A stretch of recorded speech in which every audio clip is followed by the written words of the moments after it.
ठंड में अमीर बहू का पेड़ की जड़ों में बेघर ससुराल। तेरा दिमाग तो नहीं खराब हो गया? अरे मेहमान और लड़के वाले आ चुके हैं, अपनी ये जिद छोड़ और जल्दी से तैयार हो जा। चाची मैंने कह दिया ना, मैं शादी करूंगी तो अनुराग से ही करूंगी, वरना किसी और से नहीं।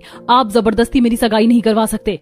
पल्लवी क्या है ये सब? तेरा दिमाग तो नहीं खराब हो गया है? तो उस गरीब लड़के से शादी करके क्यों अपनी जिंदगी खराब कर रही है? तेरे माँ बाप के गुजर जाने के बाद हमने बचपन से तुझे पाला पोसा, एक अच्छी जिंदगी दी, और अब गांव के सरपंच के बेटे के साथ तेरी शादी कर रहे हैं। मुझे नहीं पता, मैं ये सगाई नहीं करूंगी। आप लोगों को जो करना है कर लीजिए।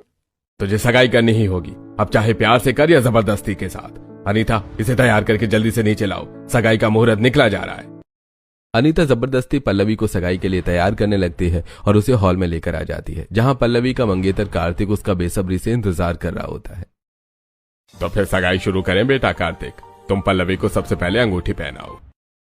हाँ हाँ, देरी किस बात की है, जल्दी से रस्म शुरू करते हैं।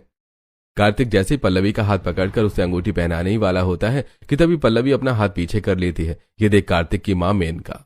पल्लवी बेटा क्या हुआ, तुमने इस तरह हाथ पीछे क्यों कर लिया?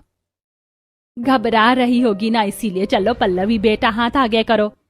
नहीं, मैं घबरा नहीं रही हूँ, मुझे ये सगाई ही नहीं करनी है। मेरे चाचा चाची जबरदस्ती ये सगाई करवा रहे हैं।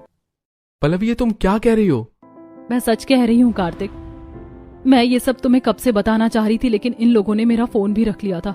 मुझे ये सगाई नहीं करनी, मैं किसी और से प्यार करती हूँ, उसका नाम अनुराग है।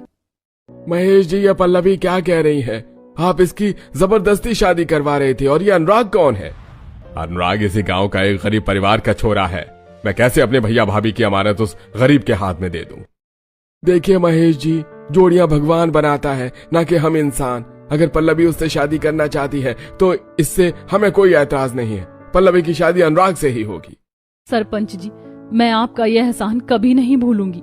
गांव का सरपंच होने के कारण पल्लवी के चाचा चाची चाहकर भी सुरजीत की बात को टाल नहीं पाते। महेश की काफी ज्यादा बेइज्जती हो चुकी थी, इसलिए अब वो धूमधाम से पल्लवी की शादी करने के बजाय मंदिर में उसकी शादी करने का फैसला करता है। सरपंच और कुछ गांव वालों की मौजूदगी में शिव मंदिर में शादी होती है, और शादी करके अमीर घर की बेटी एक गरीब घर की बहू बनकर आ जाती है। तुम्हारे घर में स्वागत है। तुम्हारे मायके जितना तो ये बड़ा नहीं है, और ना ही यहाँ पर सारी चीज मौजूद है, लेकिन यहाँ तुम्हें प्यार की कमी कभी महसूस नहीं होगी। हम सब हैं तुम्हारा ख्याल रखने के लिए। आप लोगों का प्यार ही मेरे लिए सब कुछ है। आप लोगों की तरह ही मैं भी यहाँ हंसी खुशी ही रहूंगी। माँ जी, मैंने तो पहले ही कहा था कि हमारी पल्लवी बहुत अच्छी है। चलो मैं तुम्हें सारा घर दिखा देती हूँ। पल्लवी की जेठानी आंचल पल्लवी को सारा घर दिखाकर उसे उसके कमरे में छोड़ देती है। तो वहीं जिस मंदिर में पल्लवी और अनुराग की शादी की थी, वहां पर कार्तिक अपने कुछ